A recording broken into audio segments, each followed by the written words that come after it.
today. I have a situation that Yeah, same here. Yeah. Okay. We Should I get another one of those connectors? Yeah, it must be, because I just don't understand why this thing... And it's worth about $100,000 right now. We do not...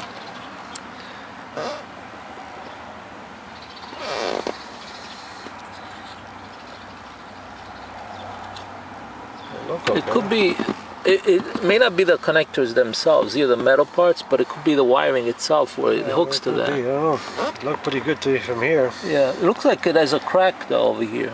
Yeah. See that little crack? Yeah, but it's this one Oh. Have the final mortgage on it, and the current house Yeah, now is it's sold. working. I wouldn't want your mortgage to be on more than a 15-year, where the payment is more than a fourth of your take. Probably heard me. Yeah. Yes. Okay, so that's the end we're aiming at. I have that other plug that I bought. Money and extra on the house and buy the lot, and then get the plans drawn up and get the construction loan in place, and then sell your house.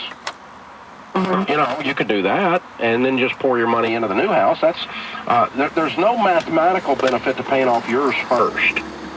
Okay. You just, by selling yours and, you know, renting an apartment while you build yours or something, build a new one, then when you move into the new one, it'll probably be a little balance that the tax exceeds the guidelines I just gave you. I got a better idea, Joe. Yeah. All right, I'm going to solder these wires. You're gonna do what?